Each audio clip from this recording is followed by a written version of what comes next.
Ce zi mersinată! Ce zi frumoasă! Sezonul 3, full!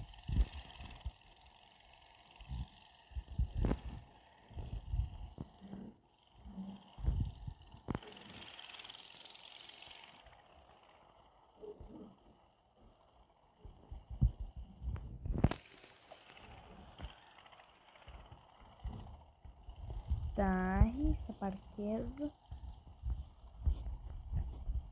Gata.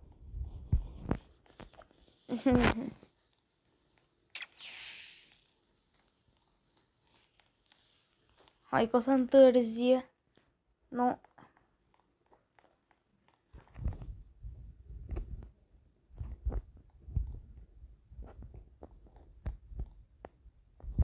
Aici. Ce? Desigur. Se pare că astăzi prima oră este să mâncăm, efectiv. Ora nu mai mâncăm? Wow! Ce? Câtă mâncare avem pe aici. Ce? Stai să vedem de mâncare. Ceva... Eu doar mă spăl pe mâini și plec. Stai. Dacă... Da, de fapt... Stai, am primit un mesaj. Azi facem... Azi doar facem 7 ore cât am... Adică azi facem 5 ore, deci stăm până la 1, nu și numai în cantină. Va fi perfect. Îmi aștept prietenii. Sper că vor veni cu toții. E normal să nu vină toți pe moment.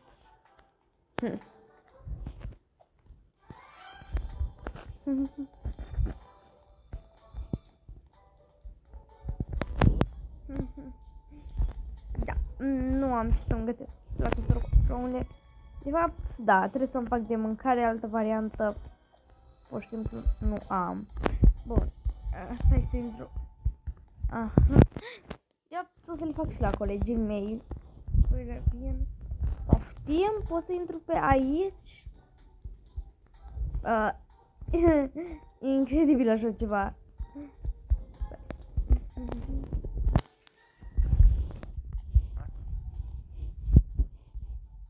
Am mâncat pizza, acum trebuie să ne aștept ce colegi, pentru că le-am făcut și lor o pizza. Bun. Mă, ce? Astea sunt sau roșii, da, că sunt roșii. Tomatoes. Da, tomatoes înseamnă roșii.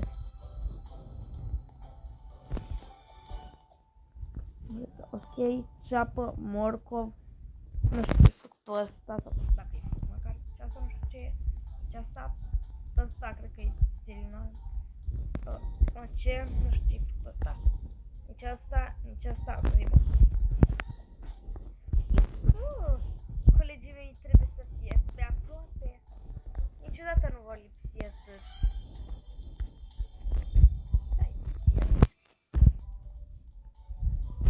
De ce le ia atât de mult? Azi facem doar aici ore. Ar trebui să se distreze.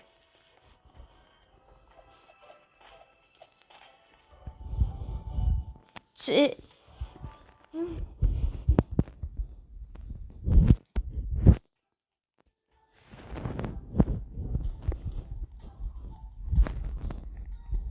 De ce nu mai vine nimeni? Poate sunt un pericol. Ce? De unde vine acest gaz urât mirositor?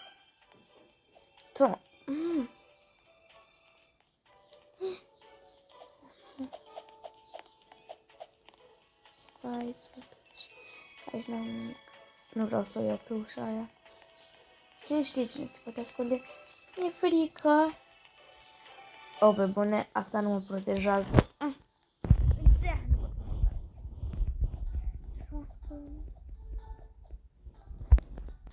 Trebuie să fug. Haide, Tiki.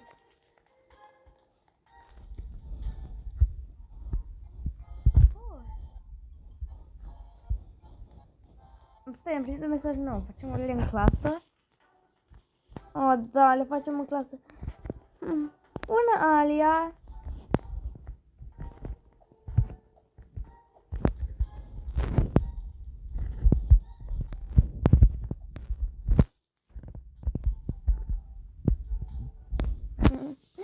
Ce faci?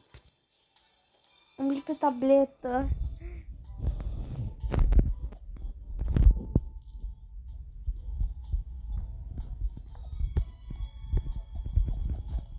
Ce? Ce tare e, dar de ce doar Alia?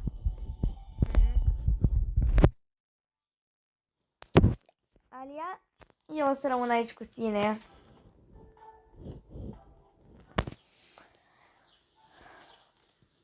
Ce frumos e.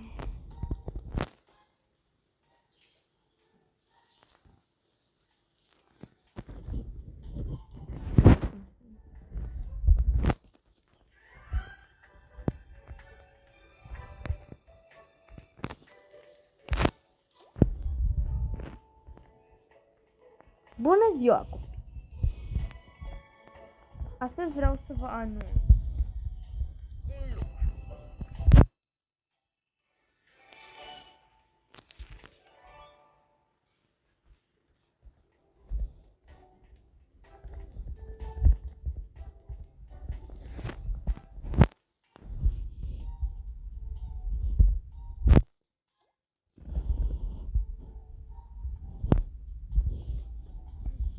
Alia e cea mai bună prietena mea.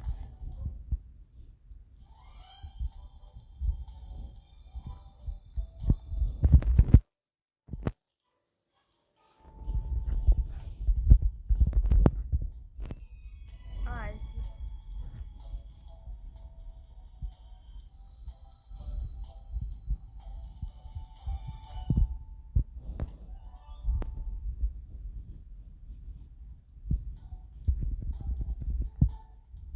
Mâine.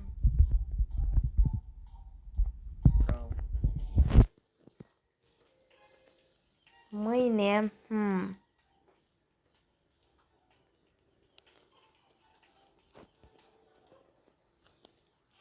Secrets.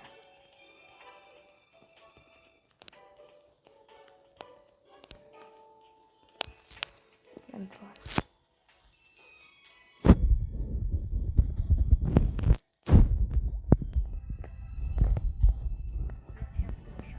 Mâine, secrete pentru Alia. Ce? Ses? Te rog, nu știu ce am scris. Nu e nevoie. Ce?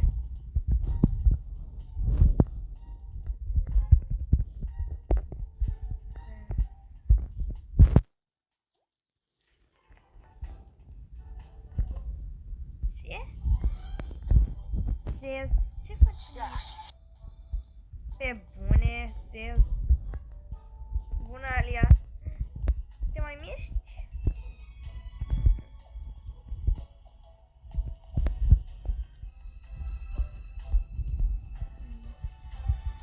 Știi ceva?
Alia.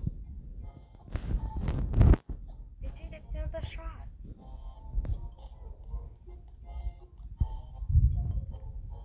Mai bine rămân aici, în școală. Vreau să verific ceva.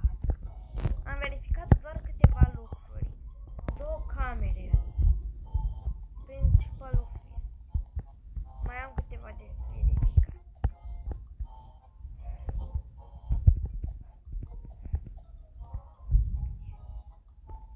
Sper că acolo. Transformarea. Repede. Da. Mergem direct aici, în bibliotecă. Stai. Bun, ne uităm în computer. Aici avem numai formule, bă. Pe bune. Da, o să citesc o parte. Da, o să o bag acum. Ce bine când suntem din nou la Paris. Mai vreau, am plictisit deja de această cameră. Aici este principal, aici e directorul, din câte știu. Da, așa și este. Stai puțin. Da, ciudat, se pare că directorul nu are camera cu supererou aici. Da, mă rog, voi sta plictisită ca un director pe bancă. Pe scaun. De ce poate fi atât de plictisitor?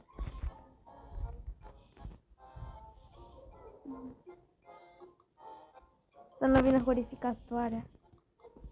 Să ne strice ziua. Nu lista mea. A rămas o singură cameră de vizitat. Camera de arte. Azi chiar e frumos. Marinit. Alia, poate nu mai e prietenă cu tine? De ce îi spune asta? Noi suntem prietene.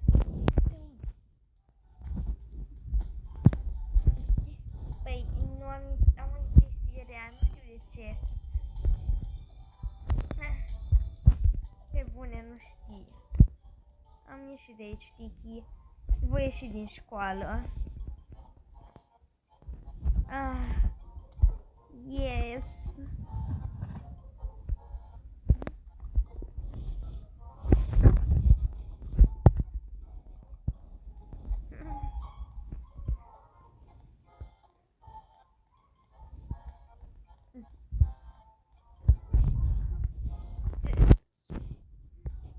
Ce tare e aici.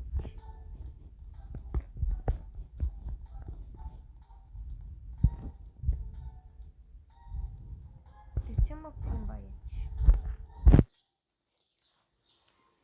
Mielon!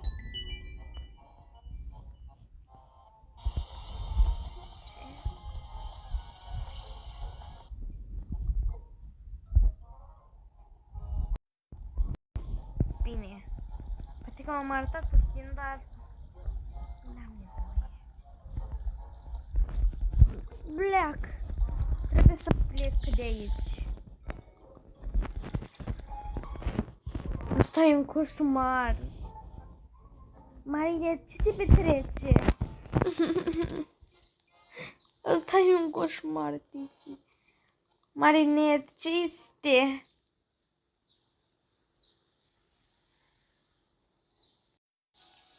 Bine. Nu înțeleg ce se petrece. Ce?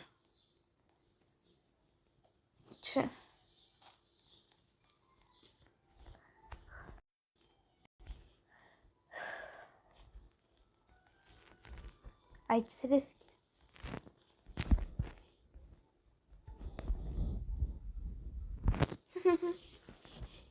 Nu mai deloc un coșmar. Să-mi pun notițele.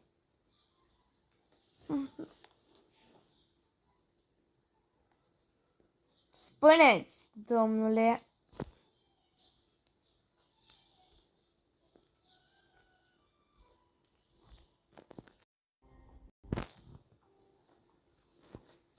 O... Vrei o cafea mică? Asta și asta. Îți vine comanda.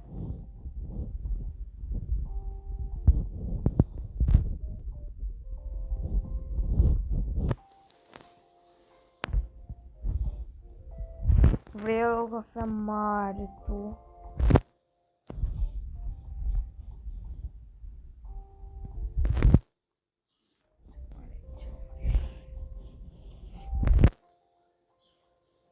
Asta și asta. Vine comanda.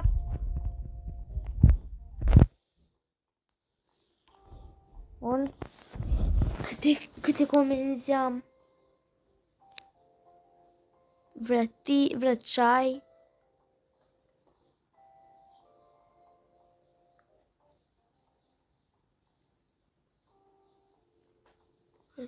Lapte.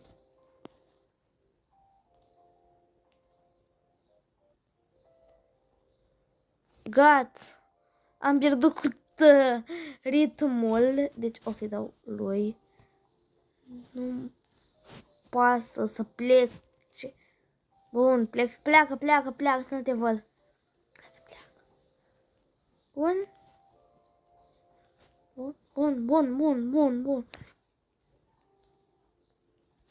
De ce vine atât de mult? Nu pot face ritmul. Uite-i domnișoară.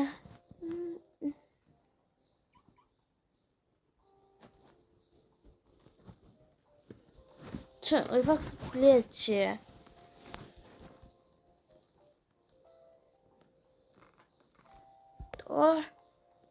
Ei tot vor veni.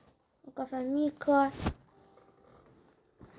ceai și lapte. Dar oricine o fie la comanda aia? Tu.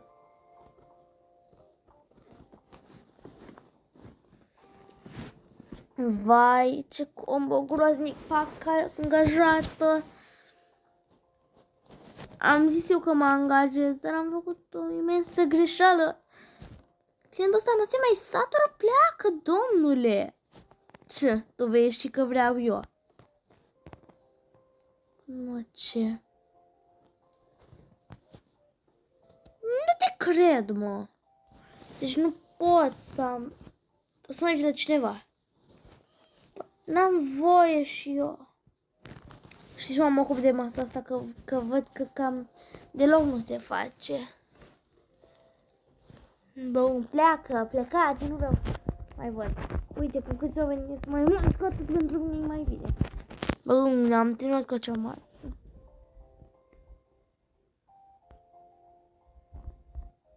Stați că am și puțin. Bun. Sincer, am pierdut ritmul și vă spun. În aceste 26 de secunde n-am ce să fac. Eu pot...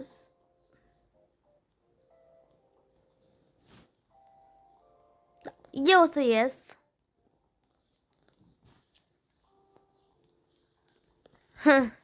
Ce frumos să te relaxezi. Cum e de aici? Șeful, m-am blocat aici.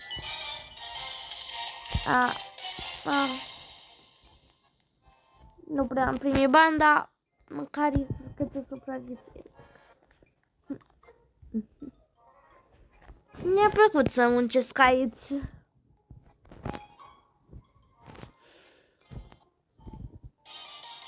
Ia, mai vine cineva la mine? Cine este primul client?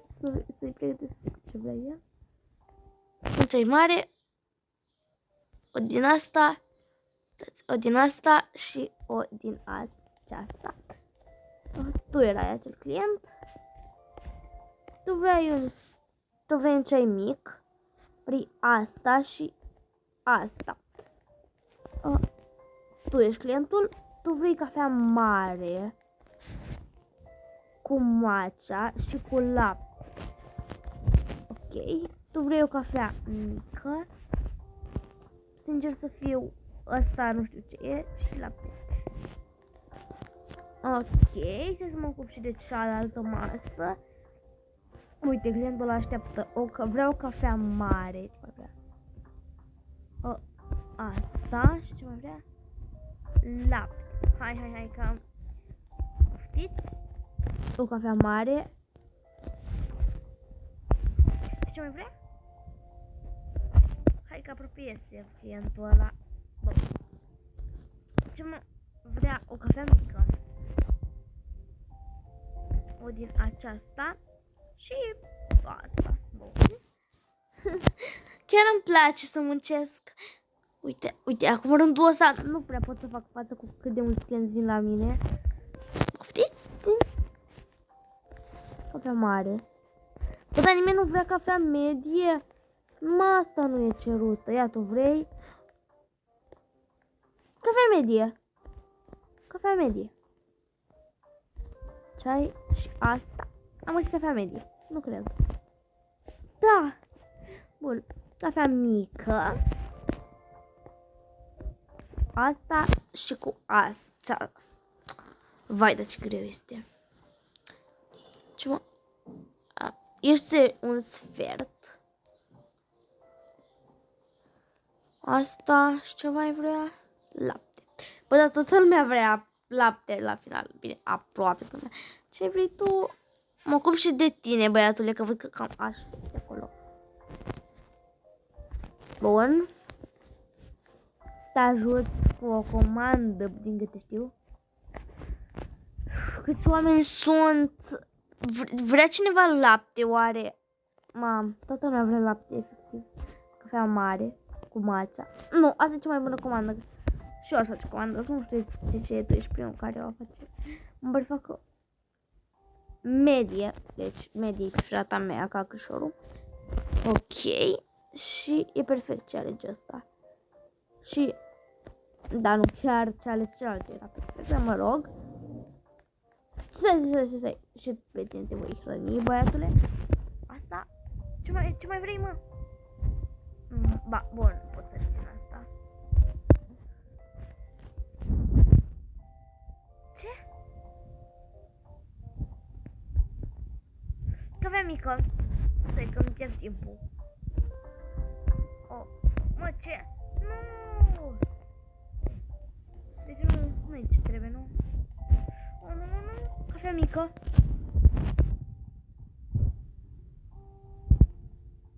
Matcha. Aia. Gata. Asta să fie comanda ta. În sfârșit, mama, era să pierd tot. Cafea mică. De asta.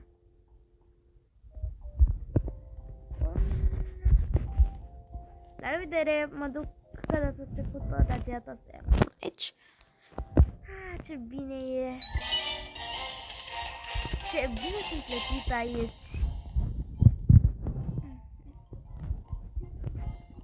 Ce? Această clădire nu are toaletă? What? E frumos, îmi place.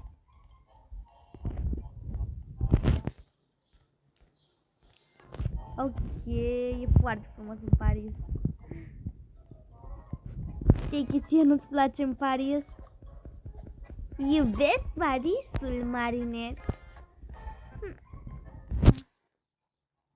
Azi n-am vorbit cu nimeni, efectiv.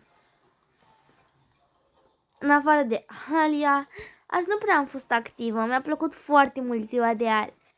Cred că e ziua mea preferată de până acum. Nici un făcător cu matizat. Nimic, Tiki. Wow, Marinet, asta chiar e zi nărăcasă. Știu, Tiki.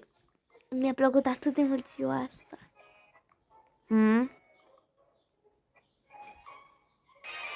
Stai că... Ce? Ce frumos e aici! Dar... Ce? Oh. Mă pot face unul din personaje. Sunt Marinet, îți dai seama.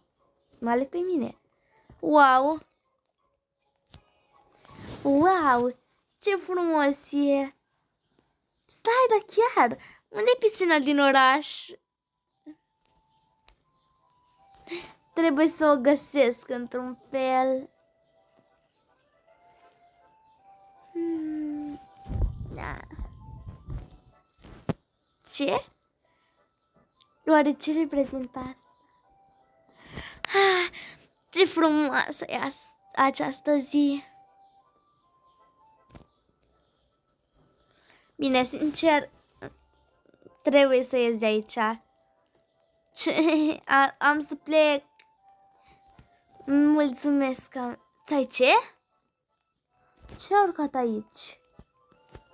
Vom face o mică explorare. Mutanoar. Ce faci? Ce faci, Mutanoar? Bine, aparent nu prea mă interesează ce face Mutanoar. Mă interesează că azi am avut o zi atât de liniștită. Nu aș fi crezut că un răufăcător la comunitate ar lua o pauză. Sau noul deținător. Poate, dar asta e partea îngrijorătoare în același timp. Cine știe cine pregătește? Adrian! Ce?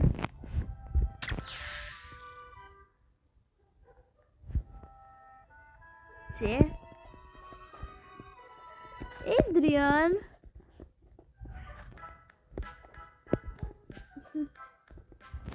Îți place? Unde te-ai dus? Nu-ți place ce vezi?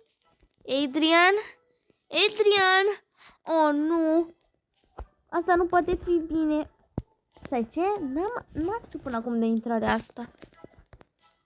Stai. Mă duc să mai muncesc. În afară de cafenea mai am și alte joburi. Trebuie să mă îmbrac în costumele normale. Poftim? Ăsta nu e magazin pentru adolescente.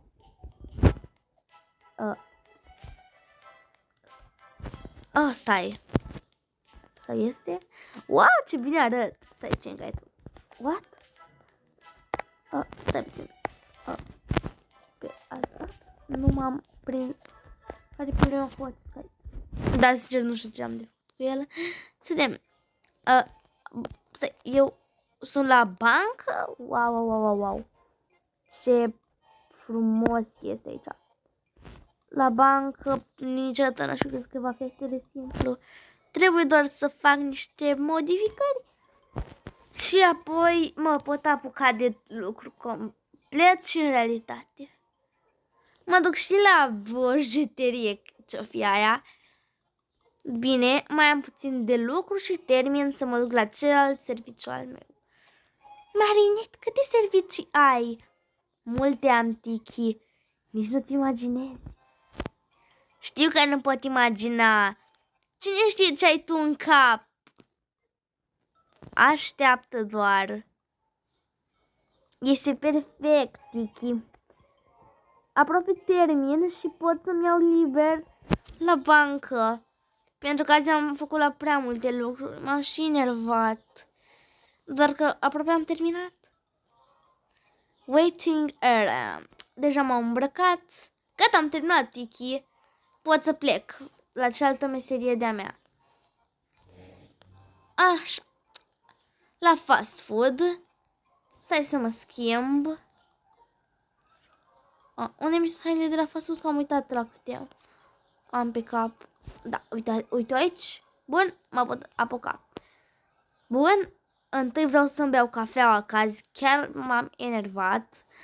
Bun, hai să vedem. Stai puțin că nu mă pot mișca, gata acum. Da, da, sincer, înseamnă să mă spăl pe mâini. Bun, stai, oprește-mă odată. Bun, mă, da, mi-am pus uniforma. O să servesc mâncare, stai puțin.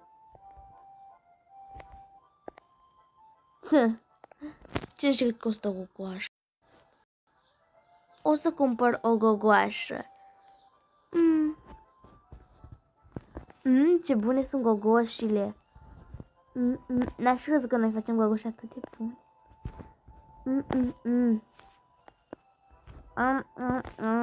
În afară de gogoși ce mai aveam? Ce? Numai gogoși aveam.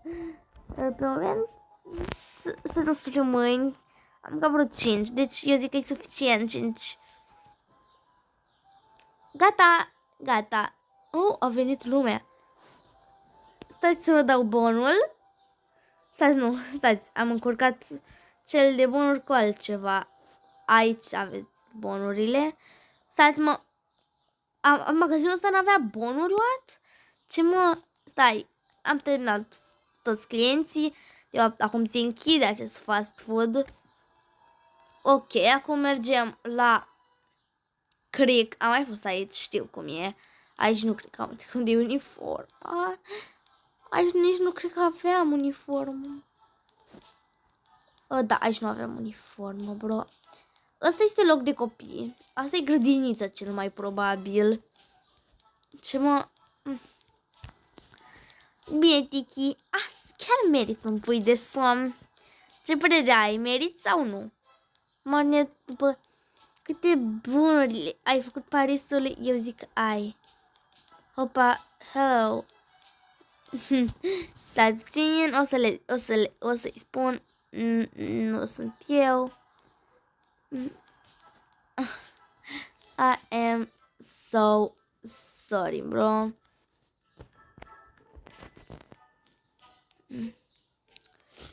Me Romanian.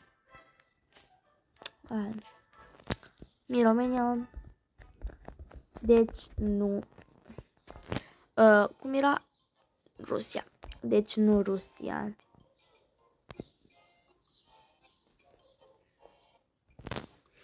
Ok. O să-ți spun tot ce am. Așteaptă ce?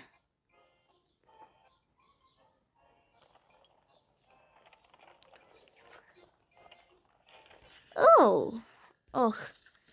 English, bro. English, bro.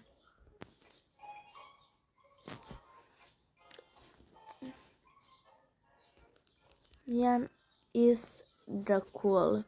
Sincer, nu prea știu ce înseamnă România e cool, ar însemna, sincer. Dar nu sunt sigur ce aș fi vrut să spun prin asta, nici eu nu sunt sigur.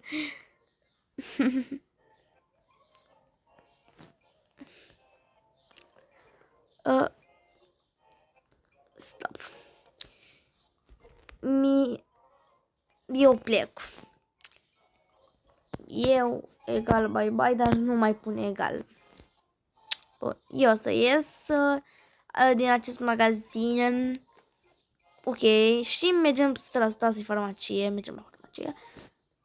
Ok. Sincer, nu știu de ce aș avea nevoie. Stai, că-s doctor. Ce? Ce? Bro. Băi.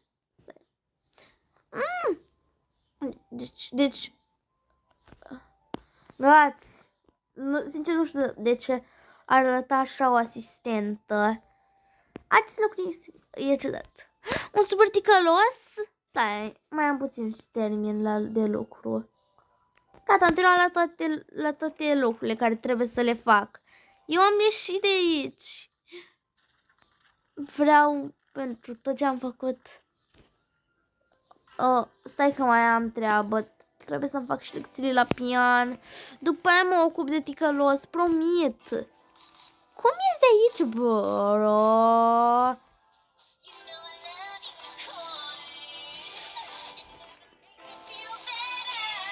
Ce frumos e aici.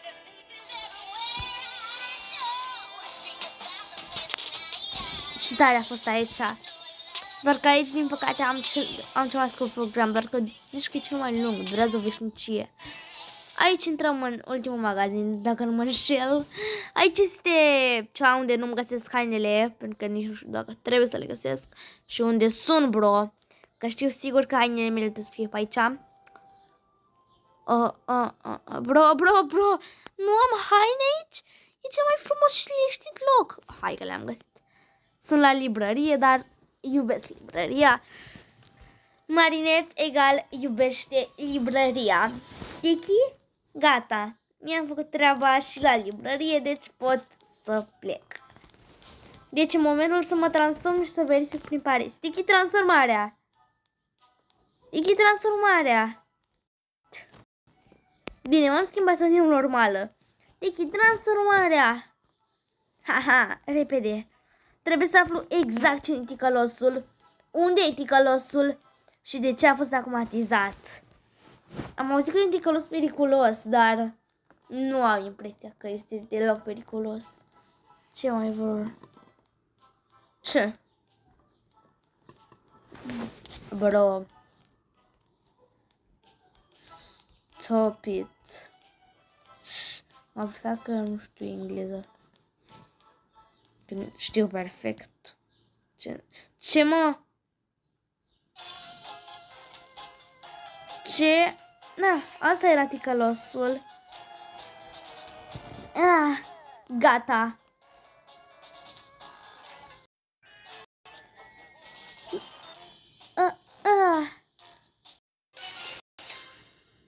Gata, am câștigat transformarea. Ce zi frumoasă a fost, Sticky. Nu-i așa? Da, Marinet. Penibil, extrem de penibil. Dar totuși, vom vedea altă dată. Au dublat actorii Valeria Stoian, Cristi Nicolescu. Bye, bye. A fost un final de sezon minunat. Dar am o întrebare. Spune, eu ascult orice întrebare. O verific, desigur. O să o... Dar am închis!